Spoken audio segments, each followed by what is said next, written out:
Yes, people, what's happening? Welcome back to the channel and welcome to another live stream. And tomorrow lunchtime, Graham Potter's boys are back in action. West Ham versus Chelsea at the London Stadium. Both sides needing the points, needing the win. Obviously, West Ham a point above the drop zone. Chelsea sitting in ninth, and we need to start putting some more points on the board and try and salvage what remains of this season. Obviously, boosted by the return of Joao Felix, boosted by the fact that Reece James and Ben Chilwell both got minutes last time out against Fulham. So things are starting to come together slowly for Graham Potter and the boys, but it remains to be seen what's going to happen. We don't have a good record at the London Stadium. Record at lunchtime kickoffs, not the best either. Dharmesh, thanks for coming as always, bro.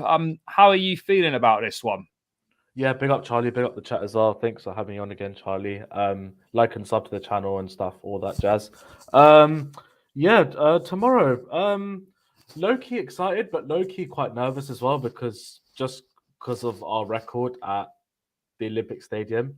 And yeah, you've got it on the screen now. Literally, our sort of past, what is that, 8 Premier League games? Yeah. No, it's last 8 on BT. Yeah, so last 8 on BT. Oh, yeah, right, last 8 on BT, mate. Yeah, yeah. When I look at that, man, and we're on BT Sport tomorrow, so obviously for those watching the UK and stuff, but yeah, this game is just who knows how it'll go. To be honest, it's just one of them where any win will do us at the moment.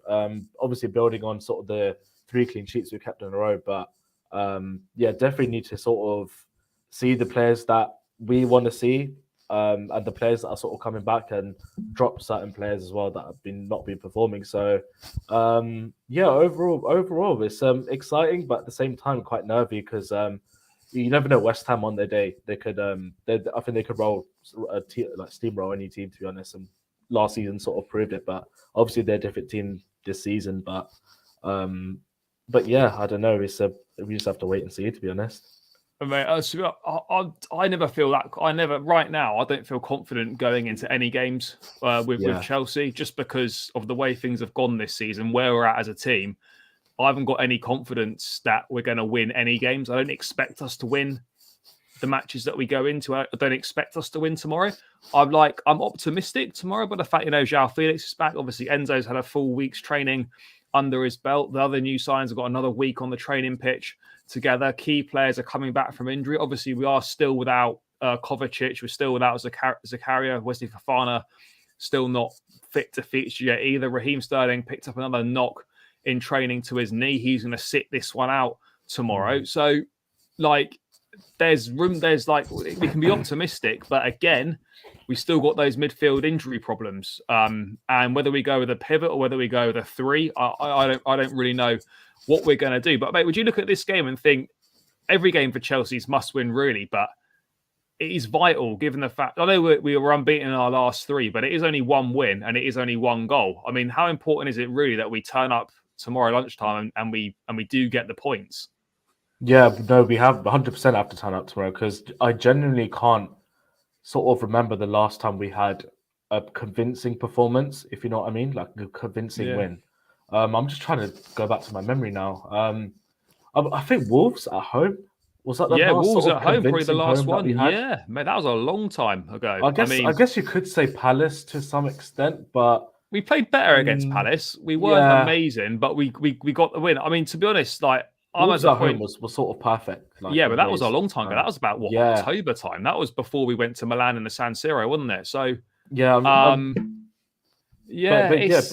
sorry, go for it, mate. I was going to say, look, I'm at the point where as long as we get the points on the board, I don't actually care about the performances. The performances can come in due course, but we just got to get the points on the board. I don't care if it's a stink fest and we get 1-0 from a penalty or whatever it is. We just got to get back to winning ways, because we are 9th in the table. The fact that we keep dropping points, I mean, we've had opportunities to close the gap in the last 2 weeks to the teams above us, and we've kind of missed out on both of those occasions. But yeah, West Ham aren't doing well either. I mean, just quickly on West Ham, are you surprised at how badly they're doing, considering how well they did last season? Europa League semi-finalists, I think they must have finished top 7 last season. Or actually, no, maybe they came 8th because they're in Conference League. I think, I mean, are you surprised? I mean, obviously they were punching above their weight last season, massively overachieved. There probably was going to be a slight drop off, but a drop off that leaves you 1 point above the drop zone over halfway through the season. That's quite a drop off. Yeah, West Ham's a bit of a. I think nobody's sort of really talking about them this season because obviously they're still in the Conference League. You don't really expect them to get through like the Carabao Cup or FA Cup. You don't expect them to progress well. They obviously lost. I think they lost Mark Noble. I think last season as well, which has been a massive sort of blow for them in terms of the dressing room vibes and stuff. But West Ham, I think are just sort of prioritizing the Conference League, if I'm being honest.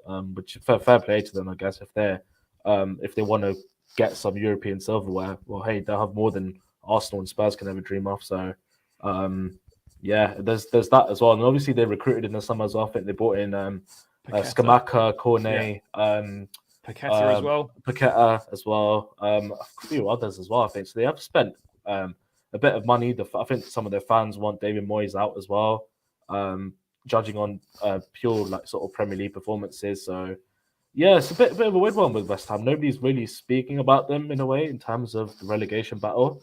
But yeah, just have to keep an eye on them, see what they do in the Conference League, to be honest. But we know on the day West Ham could turn up, and obviously big players like Declan Rice, Jared Bowen, Antonio, even the Paqueta as well, was quite good. Obviously, our ex-player Kurt Zuma as well. Got after watching. I think he's injured for this game. Oh, was he injured? Oh, yeah, okay. I think he's missing out for this one. Yeah. Yeah. So on their day, they can cause us problems like they did last season, and even in the earlier game this season, where I believe was it a Chilwell winner that got us through? It was, right? Yeah, it was. We beat them 2-1 back 2-1, in. I think back in September. Yeah, it was a last minute. Very lucky. We were really fortunate. It's funny because one of my course mates is a West Ham fan. And I always wind up and tease him that Cornet's goal was really good, wasn't it? And obviously that was the goal that got ruled out. We got away with one big time because that goal shouldn't have been ruled out, and then we got one. Then we got a last minute winner. Exactly. So yeah, man. It just matters if we actually turn up for a game in terms of the performance, which we haven't seen too often this season. So, it's important as well to play through the form and get into the sort of Champions League with a good run of form, really. So yeah, it'd be ideal it'd be so perfect if we just slap West Ham 3 or 4. Yeah, because we got confidence going into Dortmund will be so high. Exactly. I mean, Dortmund's not far away now. It's we play Tuesday night, so we've got Saturday, Sunday, Monday. On Tuesday, or was it? It's not Wednesday no, we're night. Playing Tuesday. We're playing Tuesday night, Dortmund. Oh, is it Tuesday? So yeah, it's Wednesday. It's Tuesday. It's a quick turnaround. Oh, actually, no, maybe. I don't know. It's one of those days. Yeah, but yeah, it's a quick turnaround. Actually. Yeah. Ollie, thanks for joining as always, mate. Yes, Ollie, big up, bro. We were just how are you feeling going into tomorrow, mate? Obviously, just had a graphic up on the screen. Our last 8 games on BT Sport, 3 losses, 5 draws, or the other, I think, something like that. Basically, we haven't won in our last 8 televised games on BT Sport. It's a lunchtime kickoff tomorrow. West Ham are struggling. It's probably got loss written all over it. But I mean, how are you feeling heading into this one? Because we're building a little bit of momentum. 3 clean sheets on the spin, unbeaten in our last 3. Admittedly, we've only scored once in those 3 games. But you feeling optimistic for tomorrow? Do you know what? Part of me is actually, I feel like we've got the real ability to hurt West Ham. We've got a lot of players back now from injury. I feel like if you're going to look at it from a positive perspective, this is our best opportunity to win a game in ages. Having said that, 12:30 kickoff on a Saturday at the London Stadium. It's a difficult one. West Ham have always been a bogey ground for us. So it's worth being sort of quietly optimistic, but also, maybe not getting your hopes up too high because we know what we're like at the moment. Yeah, no, I'd agree. I mean, there are positives. As I said, Felix is back. Reece James is obviously fit again, as is Ben Chilwell. Enzo Fernandez got another week of training under his belt. Joao Felix is returning.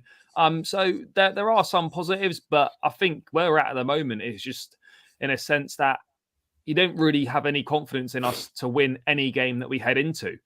But that's just when we always win. When you don't expect us to win, when it looks nailed on like we're not going to win, We always do. I expected us to win any games this season. So we're winning every game now. That's it. Yeah, maybe we'll just going invincible for the rest of the season. Speak it into existence. We'll have to see. But we'll come back to the game in a sec. But I just wanted to touch on a few things before we get into it. Great news. I mean, obviously expected, but Thiago Silva has reached a full agreement with Chelsea on a new contract until June 2024. All verbally agreed, just needs to be signed.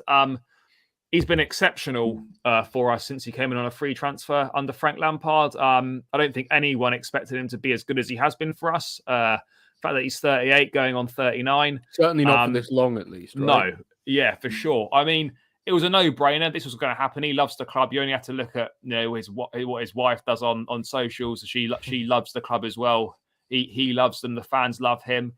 Oli, this was a no-brainer, but great news nonetheless. Yeah, absolutely. I think it's worth saying, at the very least, worth questioning how this kind of fits into the wider strategy of the of what we're trying to do as a club, which is bringing in a lot of the young talents. And I kind of see the vision in that, in having. We've got a lot of young, really good young centre-back talents. And I think they just need a little bit of guidance and a little bit of leadership and a little bit of sort of teaching almost.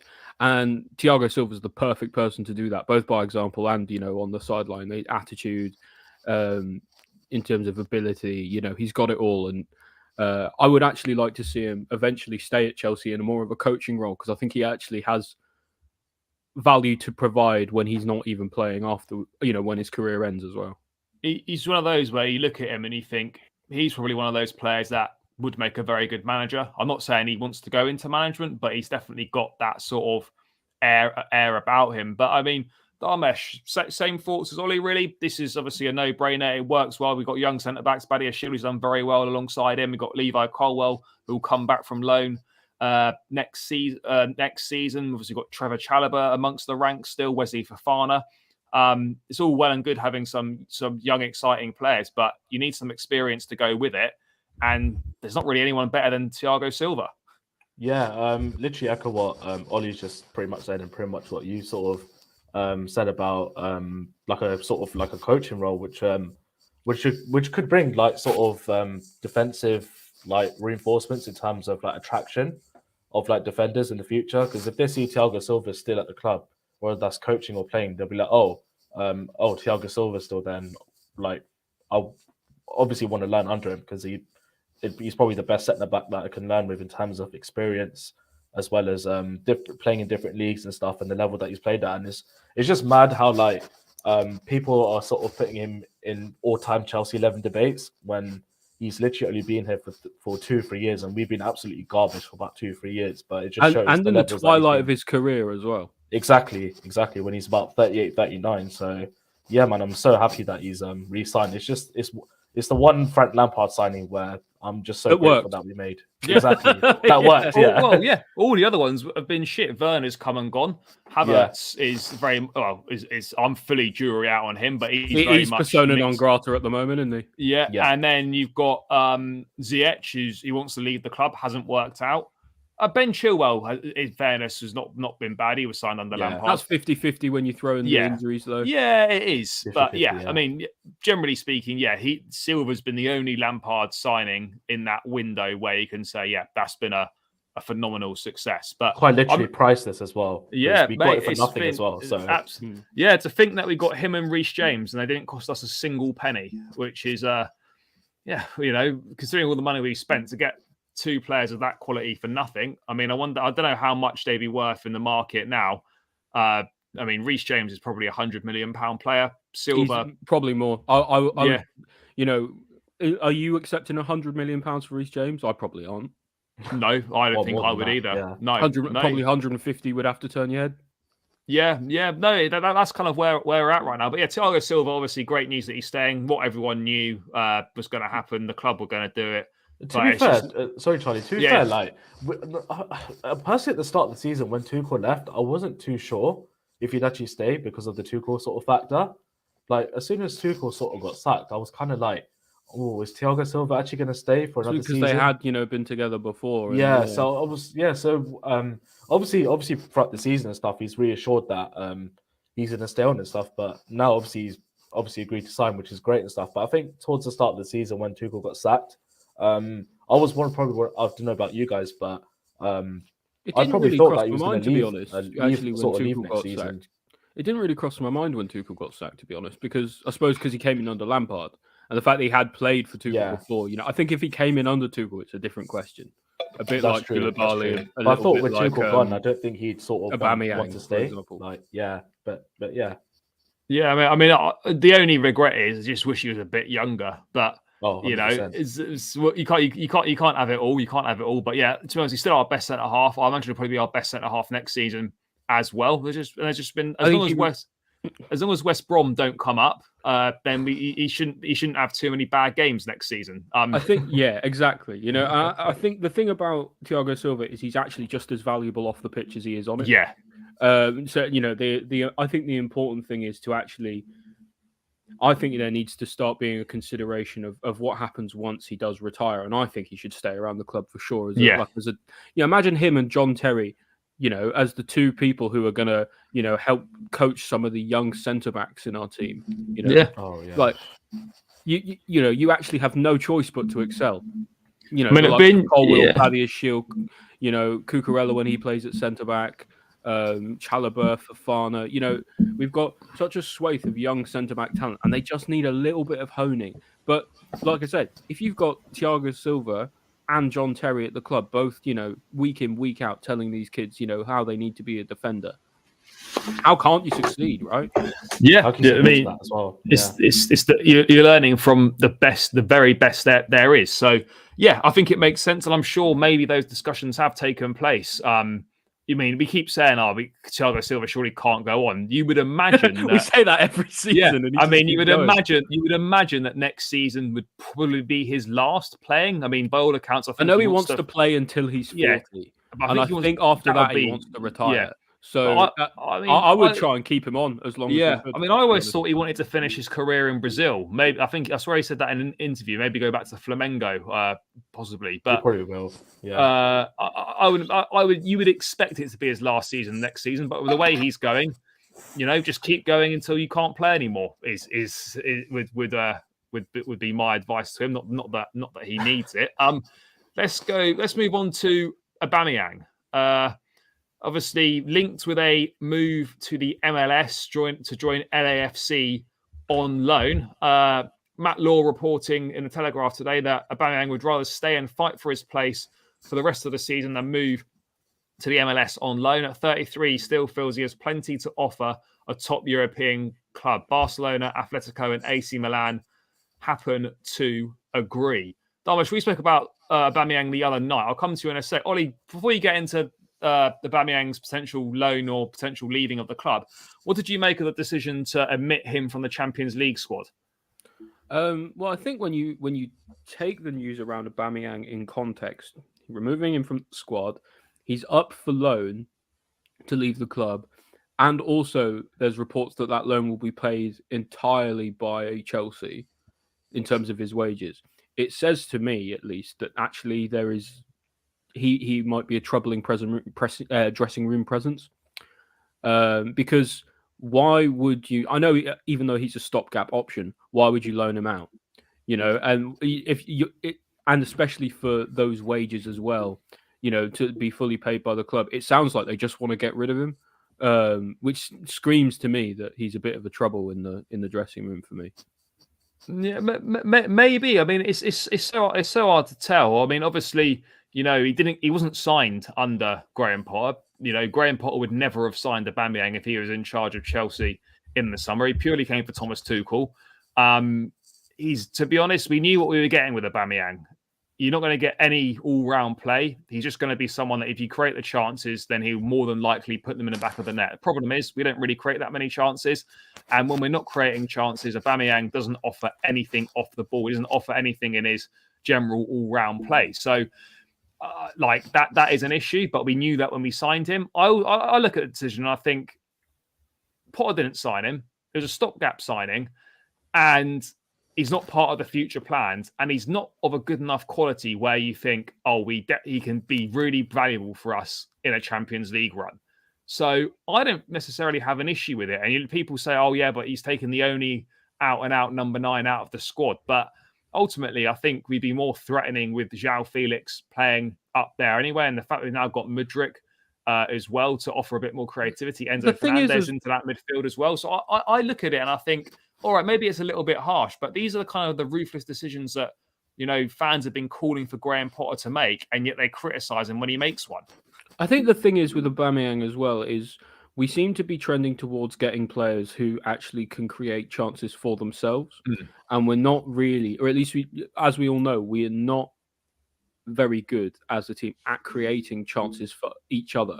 So, focusing on the likes of Mudryk and Felix and stuff, people who can create something out of nothing is helpful to have. Whereas Aubameyang is more of a poacher.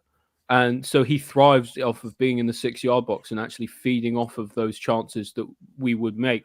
But like anyone else, because we don't make any chances, we're starving him up front as well.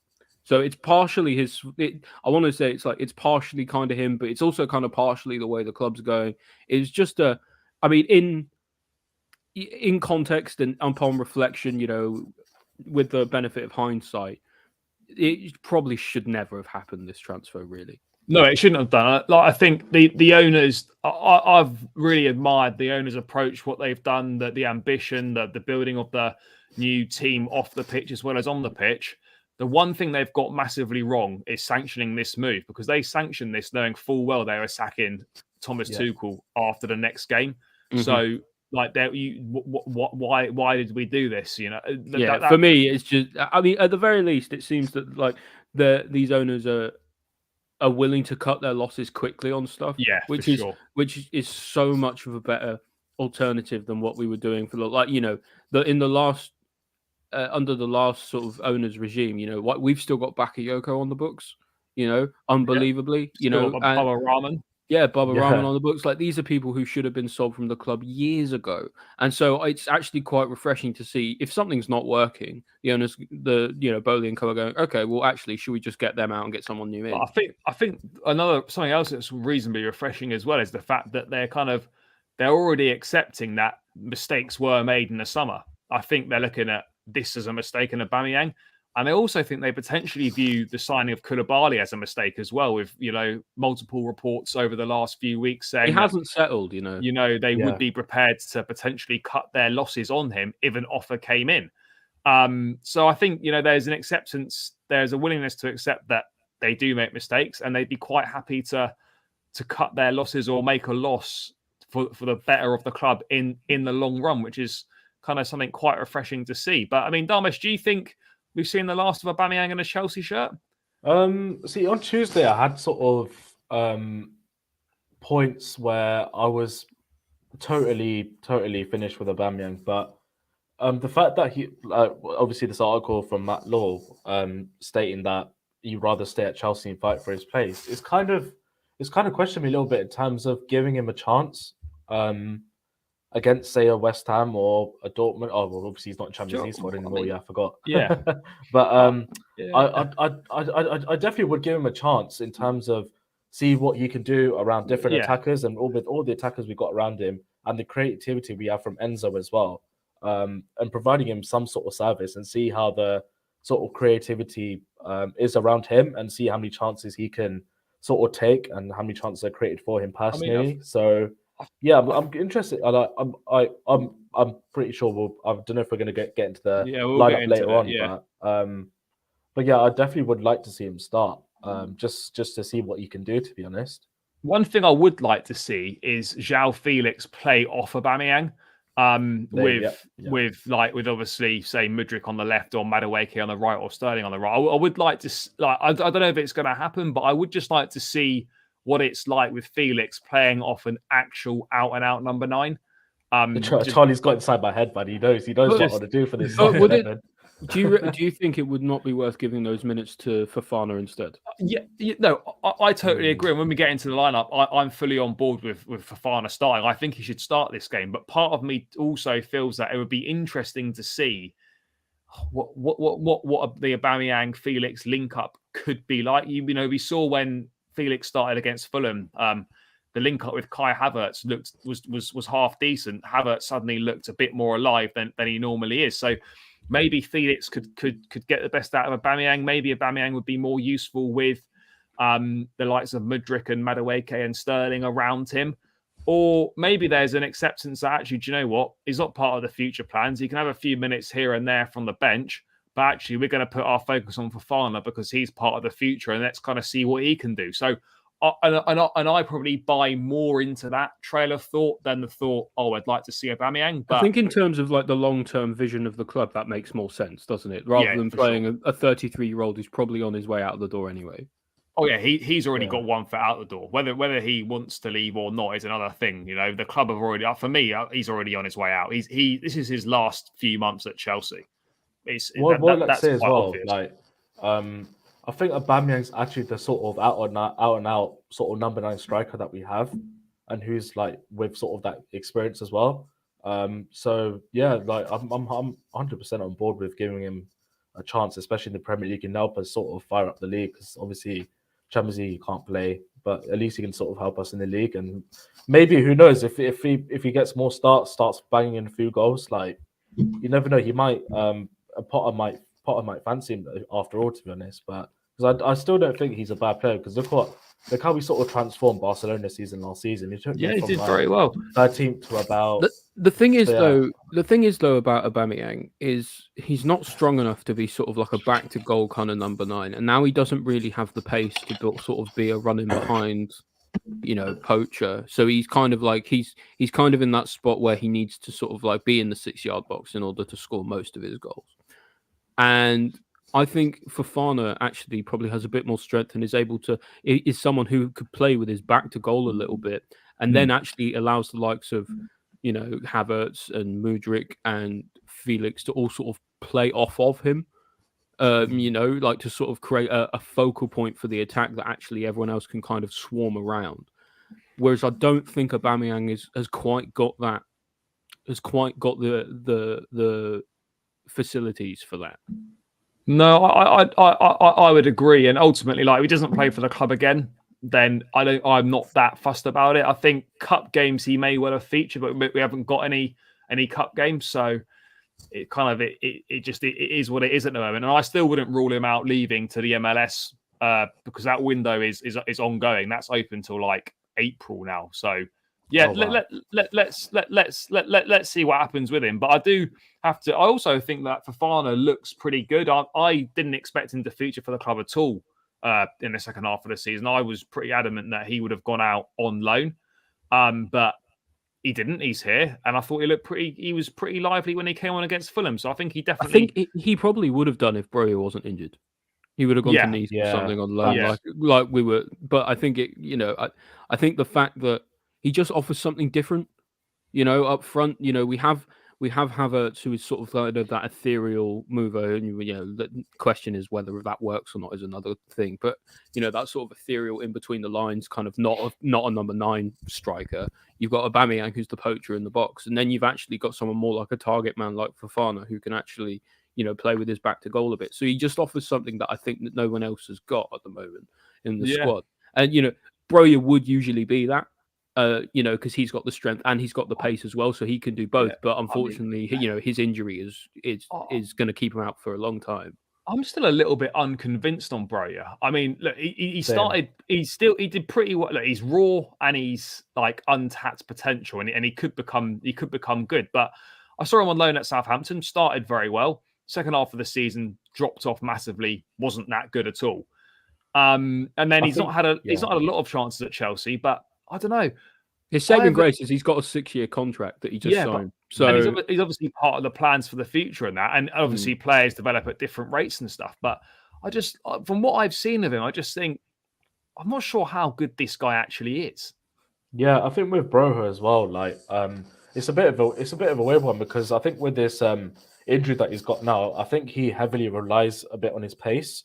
And after the injury, I think he's going to lose most of that pace. So it'd be interesting. I think he'll have to adapt to his game. He's got to put on some more muscle and play with his back to goal. Be a classic be more of a classic number 9. Still, being because of the nature of his injury, he's going to lose a yard of pace. That doesn't necessarily make him slow, but it makes him slower.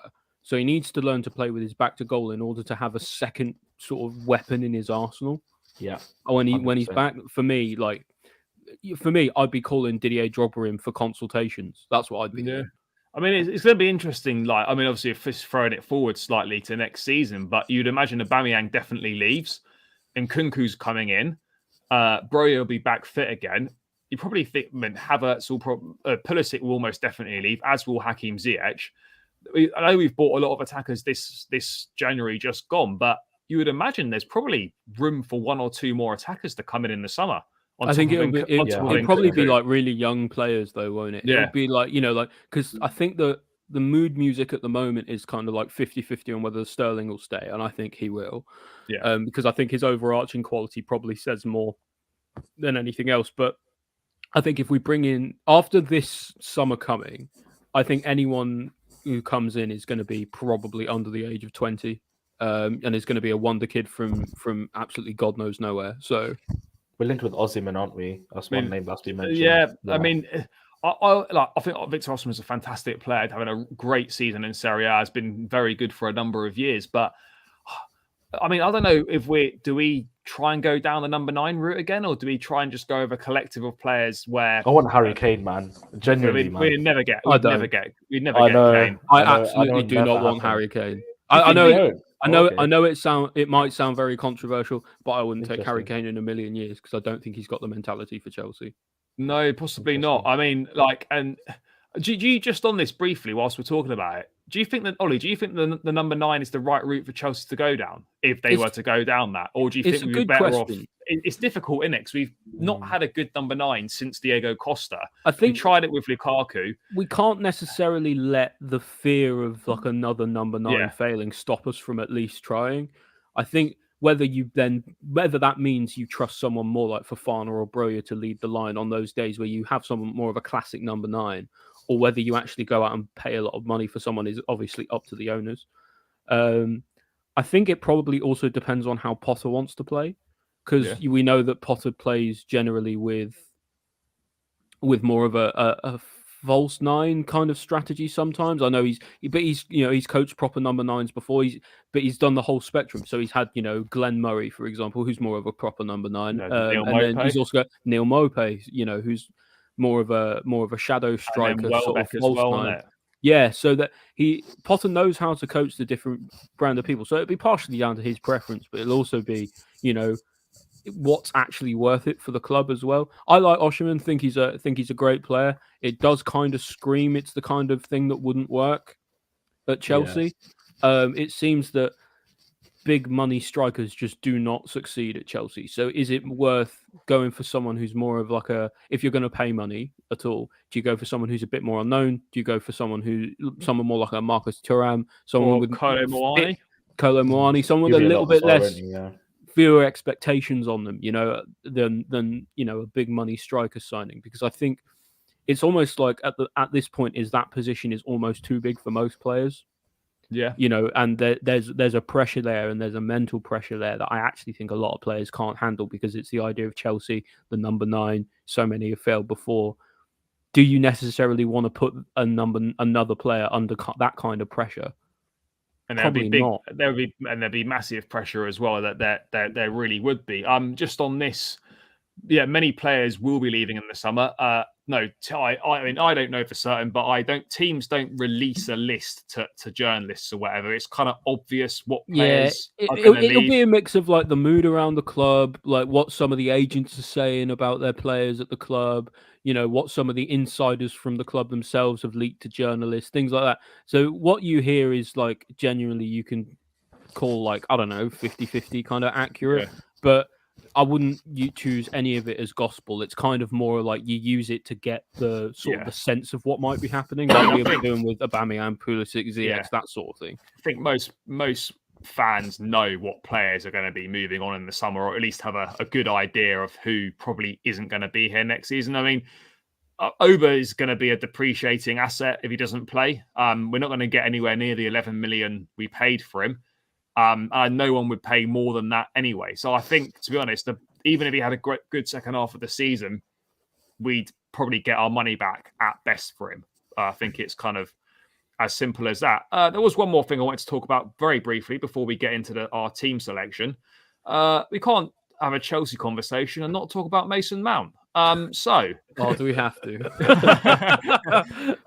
Jacob Steinberg in The Guardian today, kind of reiterating, I'm pretty sure, reports from a few weeks back that Mason Mount wants to be amongst the highest earners at the club and wants to feel valued. Chelsea are optimistic of an agreement, but don't want to be sentimental. I think that's fair enough. And also it goes on to say that Chelsea made an inquiry for Declan Rice last summer. However, there's now doubts over whether Chelsea are so fixated on him, they're not looking to break the bank on Rice. Okay, well, the Rice stuff we don't need to worry about too much.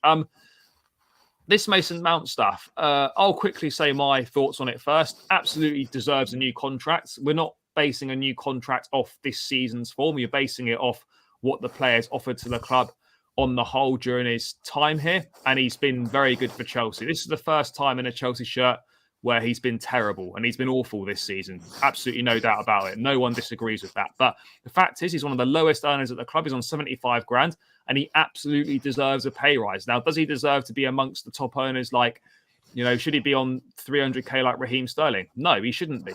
But you could say at the same time, neither should Raheem Sterling. No, he absolutely shouldn't be.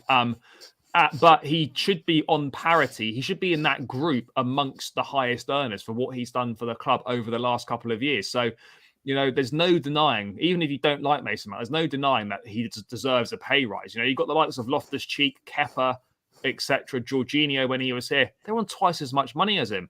Kai Havertz done a lot more money than him, and Mount's done a lot more than these guys have done over the last few years for Chelsea. So, yeah, he absolutely deserves a new contract. I think what's unfortunate for Mason Mount is the fact that the negotiations for the new contract are taking place when he's in the worst form possible, and people are putting 2 and 2 together and getting 10, and they're thinking, well, how dare he ask for a new contract worth this much when he's playing so badly? It doesn't quite work like that. It's just unfortunate that it's kind of worked out that way for him. But I mean, I still remain confident that Mount will sign for Chelsea and he'll agree an extension. But ultimately, if he doesn't, then that's down to him. And I also feel that the fan base may potentially, or certain sections of that fan base may potentially be partly to blame if he does decide to move on, because he does see that criticism. Let's make no mistakes about it. Players do see online criticism, and it does impact their decisions potentially as well. So, yeah, to round it out, I mean, yeah, Mount for me deserves a new contract, deserves to be paid more money, and it's just unfortunate that at this point in time, the negotiations are taking place during an awful run of form. But I mean, Ollie, what are your thoughts on this? Would you agree that Mount deserves a pay rise? To be honest, the Mount discourse is boring the shit out of me now. It is bad, isn't it? Yeah. I'm so bored of this conversation because it's been had a million billion times already now. Ultimately, Mount is a good player who is in terrible form, right? Those two things, whether I personally think those two things are irrefutable facts. He's a good player in terrible form. You know, you base the things that he's done for the club in the past. I say if you're going to base it on that, he does deserve a pay rise over what he's getting at the moment. Probably feels a little bit undervalued owed to some of his other players. At the same time, I can understand why people would be hesitant to give him more money when he's not playing well. You know, you don't want to reward that kind of those kind of poor performances, and I understand that. But ultimately, if he, you know, either he'll feel like he's ready to stay and they'll come to an agreement, or they won't and he'll leave. And you know, no player is bigger than the club. So when you put it into that kind of perspective, just don't stress about it. It'll happen or it won't. And Mount will either come back to be good or he won't. Yeah, I think if he does leave and he goes to Liverpool, for example, I think it could be one of those that we end up regretting massively. But you know, we'll have to wait and see what happens on that. I mean, Dharmesh, what are your thoughts briefly on this? Yeah, the Mason Mount saga, man. This just keeps going on and on. I literally agree with both of you. What you said, you both made some really, really strong and valid points regarding Mason Mount and his situation. He's in the past he's been great for us. This is the only sort of season or half of the season, because only half into the season when he's been absolutely terrible. But I definitely would sign him. But at the same time, he doesn't warrant being in the starting 11. So I'd actually just keep him on the bench and have him as a squad player, for other players to sort of showcase themselves and give other players a chance in a way. But I definitely think he can definitely be a good squad player for us, because what we have to remember as well, he's only 23, 24, and we shouldn't have to ask him to be player of the season like 2 years in a row when he's just a kid, basically. Those should be down to the experienced players and the players that we that we sort of expect to do well for Chelsea. So I definitely would keep Mason Mount, I think, as a squad player at least.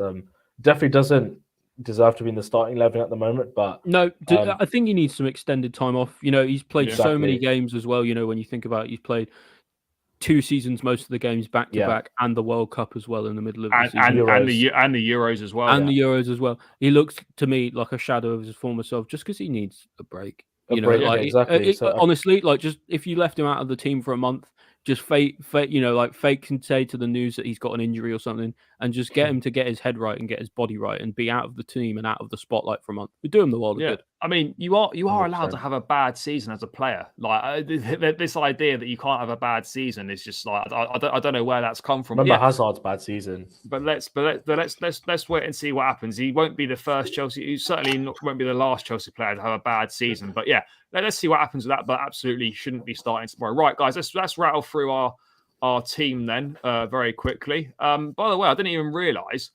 that we still haven't won on the road since Villa in October. So no way. Wow. Yeah, we haven't won on the road since October. And my God, we're shit, aren't we? And apparently, the good thing is, at the very least, is we're going to have a second opportunity if we don't win in midweek against Dortmund. So yeah, and Enzo Fernandez apparently Enzo Fernandez had only played 9 league matches for Benfica and never started a game for Argentina. The last time Chelsea won a league match away from home. And then Chelsea have won in 4 months. Chelsea have won a Champions League group game away from home more recently than a Premier League one. Jesus. Oh my God. Yeah, that kind of says a lot about the form we're in at the moment. I always thought our away form was the away form's actually our away form under Tuchel was really good. Yeah, but this season it's been very poor. I think a lot of the time with the form we're in, if you're a Chelsea fan like we are, it's important to just kind of embrace the suffering. Yeah, because eventually it will come out the other side, and then you don't look like a whiny baby when we eventually start winning. Yeah, this is true. I've gone with the 4-2-3-1, just because I think that's probably going to suit best what we've got available to us. I don't think there's any disputing that Kepa's in goal. Even if Mendy was fit, he's not the number one keeper, so that's fairly obvious. Is Marcus Bettinelli a joke to you? Well, mate, he's just you never vibes, know for Dortmund. Like, Potter might rest Kepa for Dortmund. That'd be a madness, wouldn't it? That'd be an absolute crazy. Oli, centre back pairing. I presume the same two that I think we're all going to agree on this, but Badiashile and Silva going for that 4th clean sheet in a row.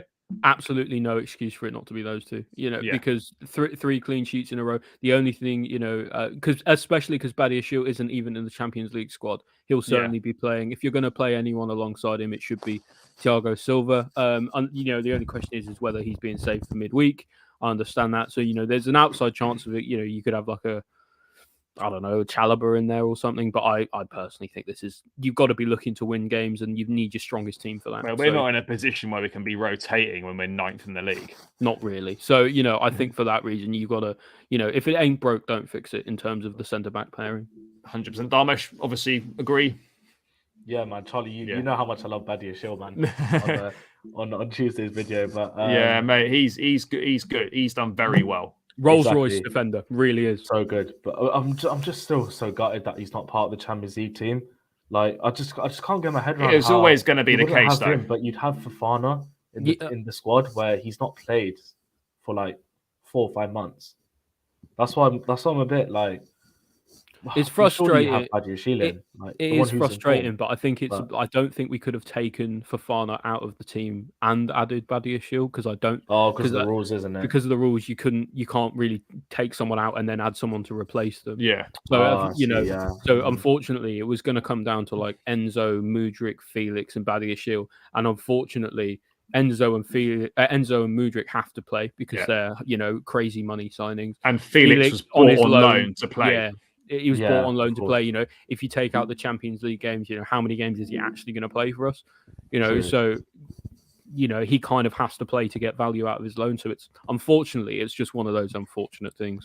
I think Silva will play about 60 minutes probably, depending on the scoreline actually. But if we're cruising, then I think he'll come off. Dortmund.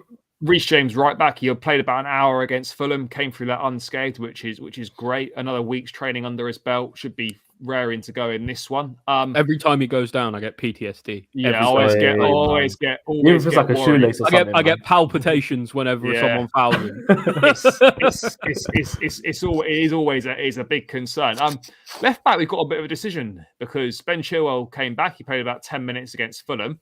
Another week's training under the belt. Cucurella's not had the best of times in recent weeks. I mean, Oli, do you think Chile's ready to start a game? I personally think, I think so. I think for me it needs to be Chile because for me, Cucurella hasn't proved that he should have that starting spot, especially with Hall sort of pushing him out of the starting 11.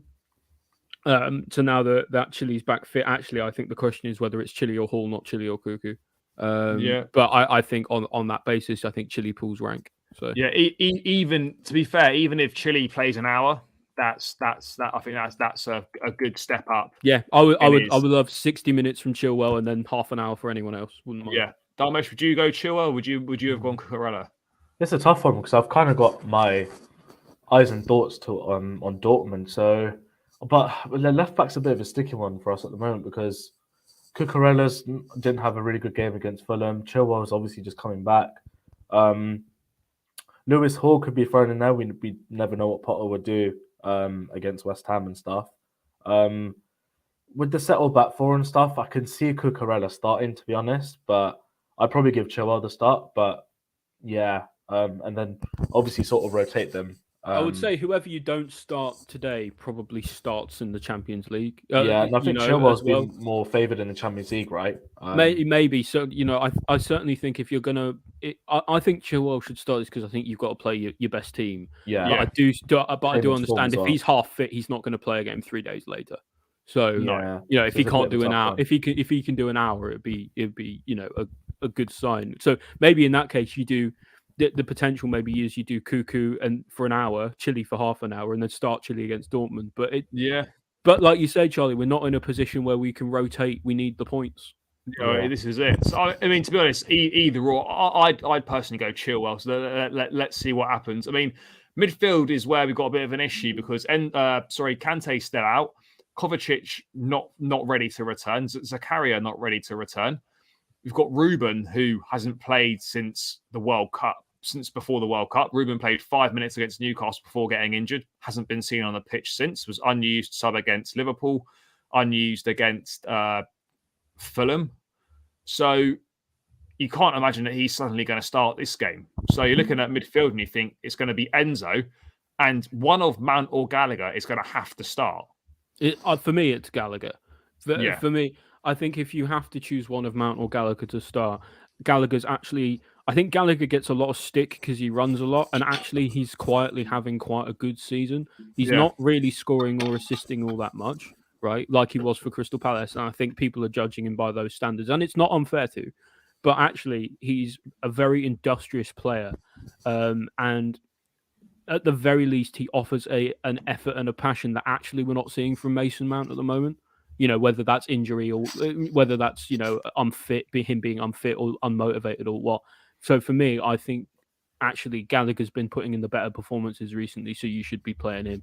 Would you do it would you play him in a pivot, or would you go more of a 3-man midfield? I mean, we haven't really got the options to go 3-man midfield, so I think probably we got Chukwuemeka as well. You could play Chukwuemeka. The other option as well is, which won't happen, but is an interesting concept, is you play Chalobah at DM. And, you know, as someone who can sort of sit and screen the back four, and then that gives Enzo license to go forward and stuff.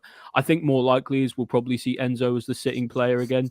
And if it is going to be in a 3, I think we'll see someone like Joao Felix in a hybrid kind of role, and Gallagher doing a lot of running. You know, I personally don't see a world in which Mason Mount starts tomorrow. No, I mean, I don't think he can. And as you say, if you're looking at the 2, then Gallagher would start over Mount for me on this occasion. I mean, Dharmesh, thoughts? Would you go Gallagher over Mount for this one? I mean, we haven't really got any other options. I'll start Chukwuemeka next to Enzo, in my opinion. Yeah. Based on tomorrow and stuff. I do think there's bones for it to work. Maybe that partnership, Enzo and Chukwuemeka midfield, and I definitely want to see more of him. Because we haven't. Do you think the balance of that midfield works? Because I think you need someone hard-working next to Enzo, someone who's a little bit more defensively minded, someone like Gallagher who gets really stuck in. I think it could. Well, obviously, we're not going to know until we actually see it. But that's true. You're not wrong. I think it could. I think it could work. But at the same time, we've kind of seen Enzo and Gallagher together, so that's what my feeling is with Potter. I think he will go with Enzo and Gallagher. But our competitions are currently not fit at all to play any. No, it's come too soon. I was under the impression that they weren't. One of them might be on the bench, but neither will start. I don't think either. I'm not sure they're even going to be involved. Potter was saying that they've been training, but this comes too soon for them. So I guess that means missing out on the whole thing, or maybe it's too soon for them to start. Either way, they're not starting. I think that there's certainly an option for Chukwuemeka there, in the same way that you could even say Chuck Haaland and see how he does. But I think if you're going off merit as well, it probably does have to be Gallagher. Gallagher gets a lot of stick, and I think he's a bit of a scapegoat for the fan base because he does a lot of running. And actually, if you actually just watch him, rather than watch him make the passes and watch him, actually chase people down with his pace and with his pressing, and actually watch what he does, and I think you'll actually be quite surprised at what you see. Yeah, I think he's like a good player. Is he good enough for Chelsea in the long run? It's hard to tell. Possibly not. But yeah, I think actually he's been in better form than people give him credit for. Yes, his decision making's poor. Yes, end product is not good either. But he does work hard and he does get stuck in. And he did create a few opportunities in the Fulham game. I know this is kind of maybe scraping the barrel a little bit, but he's done better than Mason Mount this season. I would have to say. So. Yeah. But for me, Gallagher goes in there, but you could. I don't think either of them are starting if everyone's fit. I think if you have a totally fit midfield, if everyone in our entire squad was midfield, well, you probably just do a 2-man. If you do a pivot, you do Enzo and Kante, don't you? Yeah. But but unfortunately, we're down to 4th, 5th, 6th choice midfielders at the moment. Just because of the nature of our injuries. So I think, and we have to look at Gallagher through that lens because he's not a starter, and I don't think he ever will be. No. I think he'll combat them quite well, like Rice and Paqueta in midfield. Need someone to do the sort of the chasing down. That Rice versus the Enzo battle tomorrow is going to send Twitter into meltdown. Yeah, I mean, Enzo. You've seen that clip of Enzo praising Rice, saying that he's modelled some of his game on him. Mm-hmm. He's probably talking about Uncle Ben's Rice or something, man. Not not Declan at West Ham, man. Mate, Rice. I mean, it'll be interesting to see how they get on it against each other. I think very clear that Joao Felix will start in that 10 role or that kind of free role. He's back from suspension. Oli, how much of a boost is this going to be for us? I really, really want to see him do well tomorrow. I think more than anyone, actually, I want to see Joao Felix hit the ground running again after his suspension. I don't want it to have adversely affected him at all. I think we're going to have to also be careful because he is in that cam position. He's going directly up against Rice. Now, whatever you think of Rice, a cam going up against, arguably one of the more informed DMs in the country is not going to be an easy game for him. So I know he likes to roam and stuff. So I'll be interested to see his positioning tomorrow because for me, there's no doubt for me that he starts. So I think, you've got to be looking at how he's going to pick up those positions, how he's going to sort of sit in the hole, and sit in the half spaces and sort of generate chances through his positioning. Because, especially feeding off of the balls that Enzo and the like will be providing, because he's got excellent position and he knows where to be. And that 60-minute cameo we saw of him before he got sent off proves that he looked head and shoulders above everyone else on the pitch. So I just hope he continues that. Yeah, for sure. Dharmesh, any thoughts to add on Felix? Yeah, honestly just can't wait to watch him play again. It's been a long time. It's been like 3 games. It's been over a month. Yeah, literally. So yeah, it'll be interesting to see how he sort of gels with the midfield / attack. And yeah, I'm actually I obviously want him to start, but I just don't have the confidence in Potter that he'll start him tomorrow for some reason. No, Felix will start for sure. I hope so. I really hope so. I think that's almost guaranteed. I just think he trusts Havertz and Mount too much. I just think he's blinded. I think Havertz may well start tomorrow, but I actually think even Potter can't ignore Mount's form. I don't know. Yeah. I don't know. I think Felix is almost a dead cert to start. Yeah, I hope so, man. And the fact that he's on loan as well is like they'll be looking to get actual monetary value out of his loan. So like whenever he can play, he will play. He will play. He's been bought into play. Obviously everyone has, but he's been bought into play instantly. Because it's short term as well. There's every chance that for whatever reason we don't get him in the summer on a permanent. Exactly. So and when you look at that, you actually think, well, he may as well play now then. For sure. Right-hand side, Sterling's out, picked up a knock on his knee in training, should be fit for Dortmund. Ziyech has been playing there in recent weeks, had a poor game against Fulham. I want to see Madueke start on this right-hand side. I was quite impressed with his cameo in the second half against Fulham. Looked lively, looked like he was trying to make things happen. He's got pace, he's got potential, he's got some skills, he's direct, he takes players on. I think he deserves a chance. And I think Ziyech's kind of had his run on the side now. Sterling's not fit. Madueke's the future. Who's likely to play left back tomorrow for West Ham? Cresswell, isn't it? Cresswell, probably. Yeah, I think that's a decent matchup for Madueke. Well. I'd go Madueke. I mean, do you think Madueke full house? I mean, Ollie, were you impressed with his? Do you think you like what you saw in the second half against Fulham? Yeah, looked really lively. Looked like he wanted to make things happen, and that's all we can ask for at the moment. Yeah, no, I'd agree. I mean, Dharmesh, anything else to add on Madueke? Yeah, he was so lively when he came on. I remember there was one point where he just turned 2 Fulham defenders and ran through the middle of the pitch as if they weren't there. You could tell he's got blistering pace, got a bit of skill as well. The technical ability will come with experience and stuff. So he reminds me a lot of like a young Wilfried Zaha. Yeah. That's a good.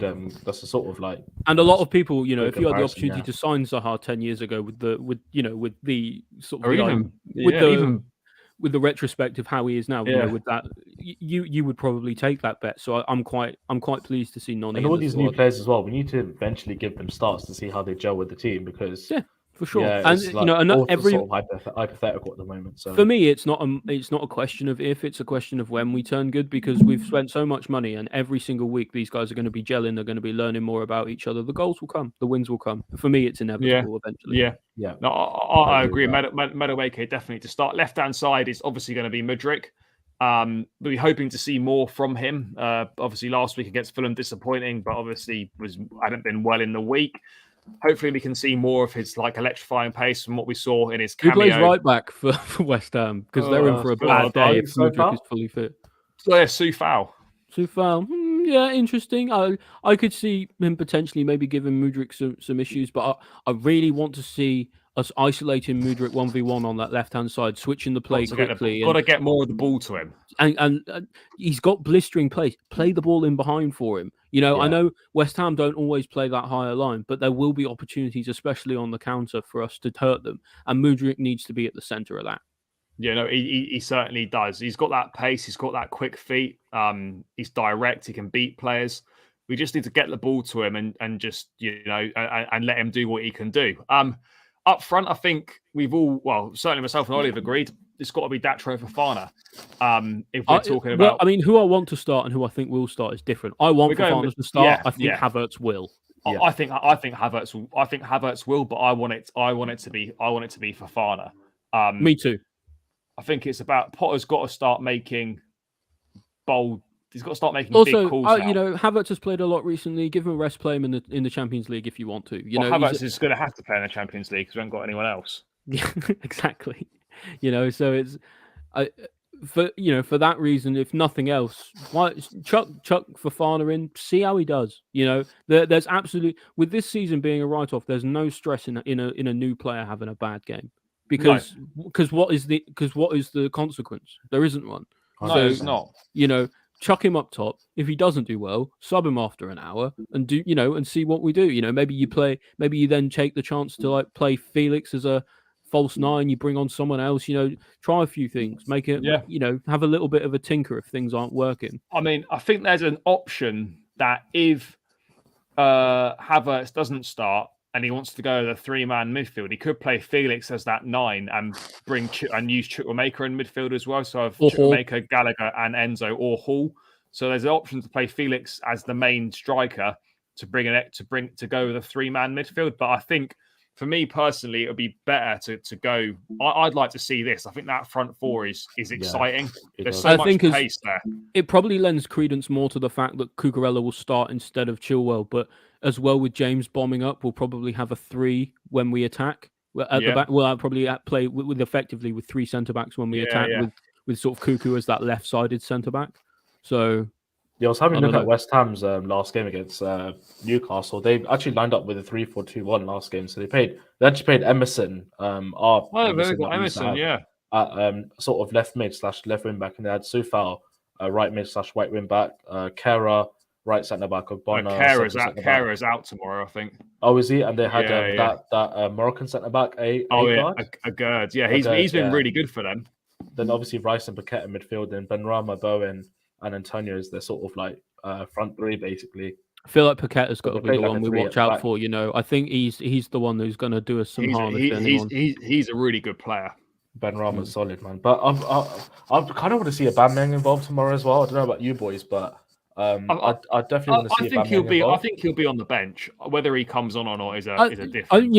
He might see a game, especially considering he's not in the UCL squad. There's certainly considerations for if he can start. For me, I don't see any reason to not start Fofana, even though he seems a bit raw and a bit green. I think we have to start him. In terms of the long-term implications, we'll never have a better chance to give some of these young players actual consequence-free playing time, because what are we going to do? We're going to get relegated? Obviously not. Are we going to win the league? Obviously not. No. Anywhere in between is basic. Apart from the money you win, from where that's all we're playing. It's for irrelevant. Now. We're playing for prize money. That's exactly it. So I would say in the league, you've got, for me, Potter has credence to actually try a few things.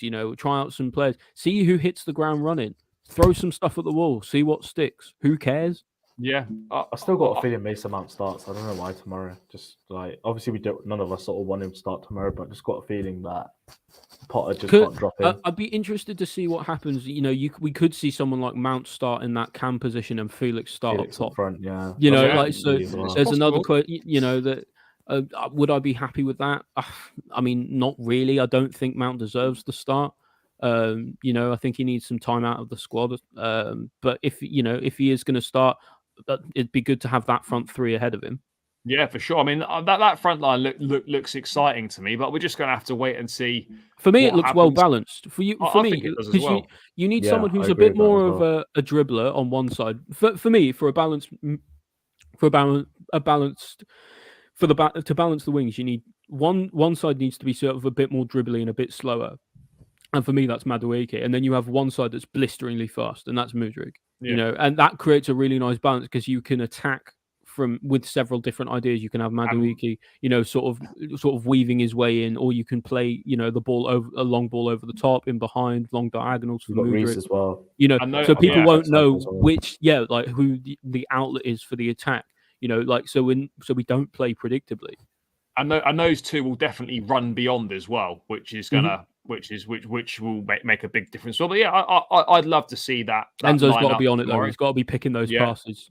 Yeah, I think. I mean, let's see what happens. But I mean, guys, all that remains to do now is score predictions, and Chelsea will actually be in the 3rd kit tomorrow for the 2nd time. The last time we played, what does our 3rd kit even look like? It's that gold one.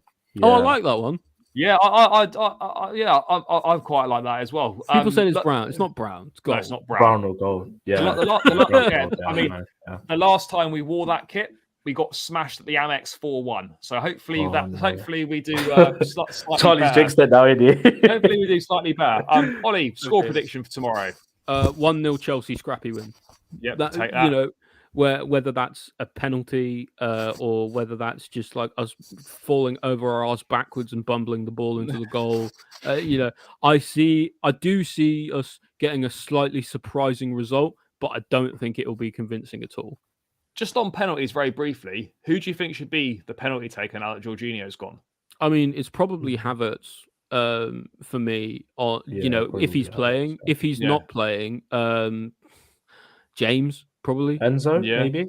Enzo, yeah, you could give it Enzo as well. Yeah. Either would work. It's good to anyone, really. Literally anyone. Dharmesh, score prediction? I'm going to go for a 2-1 Chelsea win. I do think we'll score more than one. Well, we haven't scored in 3, but I think we'll score 2. I don't think haven't we not scored more than like 1 goal in like 13 games? When was the last time? When was the last time we actually scored more than 1 goal? Palace was Palace. Was it Palace? We beat Palace 1-0. Oh God. Bournemouth? Oh, Bournemouth was 2-0. Yeah, so December 20, so just after Christmas. Yeah, so that was the last time we won by more than, I think, like we haven't won by more than a goal in ages. So this is based on the lineup that we've done, by the way, that I'm going with like 2-1 basically. I think we'll see another. I think we'll have another clean sheet. For me, it's a draw or a win. Yeah, to be honest, I mean, I obviously love us to win.